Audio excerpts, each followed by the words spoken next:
సభ్యులనో లేదంటే వాళ్ళ బిడ్డలనో ఏ విధంగా ఆ వ్యక్తిత్వ హననానికి పాల్పడి ఆవేదనకు గురి చేశాడో చాలా స్పష్టంగా న్యాయమూర్తుల యొక్క ఆవేదనలో మనకు వెల్లడవుతోంది. ఇవన్నీ కూడా న్యాయస్థానం ముందు పెట్టారు. కానీ ఒకటే చెప్పారు, ఏదైతే హైకోర్టు ఇచ్చిందో అది మా పరిధిలోది కాదు. అవును. మీరు ట్రయల్ కోర్టులకు వెళ్ళండి. మీకు 2 వారాలు గడువు ఇస్తున్నాము. ఈ హ్మ్. లోపుగా అరెస్ట్ చేయకండి అని చెప్పేసి కింద కోర్టు యొక్క హైకోర్టు యొక్క ఆదేశాలనే కన్ఫర్మ్ చేస్తూ సుప్రీంకోర్టు న్యాయమూర్తులు ప్రస్తావించారు. ఇక్కడ సజ్జల రామకృష్ణారెడ్డి ఎవరైతే ఉన్నాడో, భార్గవరెడ్డి సారీ, సజ్జల భార్గవరెడ్డి ఎవరైతే ఉన్నాడో ఈయన ఇంకో మార్గం లేదు. ఎస్సీ ఎస్టీ కేసులో ముందస్తు బెయిల్ ఇవ్వడానికి అవకాశం లేదు. హ్మ్. హైకోర్టు నుంచి సుప్రీంకోర్టు వరకు చాలా స్పష్టంగా చెప్పింది. హ్మ్. ఇంకా ఈయనకున్న ఏకైక మార్గం సరెండర్ అవడం, అరెస్ట్ అవడం తప్ప, అరెస్ట్ అయ్యి బెయిల్ తెచ్చుకోవడం తప్ప ఇంకో మార్గం లేదు.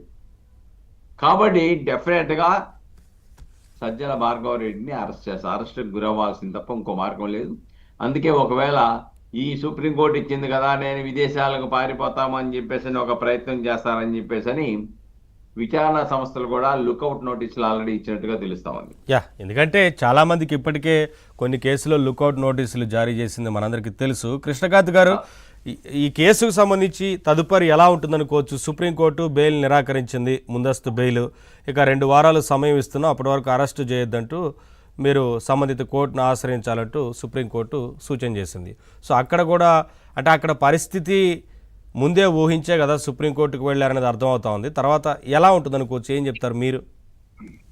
నవీన్ గారు, ముఖ్యంగా ముందు ప్యానల్ ఉన్న వాళ్ళందరికీ నమస్కారం అండి. సో జస్ట్ ఇప్పుడే సుబ్బారావు గారు చెప్పినట్టు, ఫస్ట్ అండ్ ఫార్మోస్ట్ థింగ్, ఇందులో ఇట్లాంటి ఎస్సీ ఎస్టీ అట్రాసిటీస్ ఈ యాక్ట్ 1989 ఏదైతే ఉందో, దీంట్లో సెక్షన్ 18 ప్రకారం ముందస్తు బెయిల్ అసలు దొరకడం అనేది ఉండదు.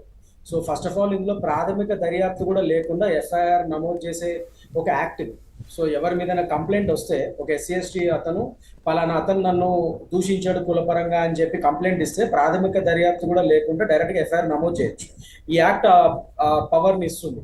సో ఆ విధంగా సజ్జల భార్గవరెడ్డి మీద ఇవాళ రోజు ఈ పులివెందుల్లో ఉన్న పలానా వ్యక్తి ఎవరైతే ఉన్నాడో అతను ఏదైతే కేసు పెట్టాడో దాని ఆధారితంగా ఇవాళ రోజు ఎస్సీ ఎస్టీ అట్రాసిటీ కేసు అతని మీద పెడతాం జరిగింది. దాన్ని అనుగుణంగానే ఇవాళ రోజు ఆయన మీద ఎఫ్ఐఆర్ నమోదు చేసి అతని మీద కేసు ముందుకెళ్లే పరిస్థితిలో సజ్జల భార్గవరెడ్డి ఏదైతే ఉన్నాడో ఈయన క్లియర్ గా తెలుస్తుంది ఆయన తప్పు చేశాను కాబట్టి ఒక భయంతో ఫస్ట్ హైకోర్టు నిరాకరిస్తే మళ్ళీ సుప్రీంకోర్టు ఇట్లా అంతిమ న్యాయస్థానం వరకు ఆయన పరిగెడుతున్నాడు. ఎందుకంటే ఆయనలో తప్పు చేశాడు కాబట్టి ఈ భయం కనబడుతుంది.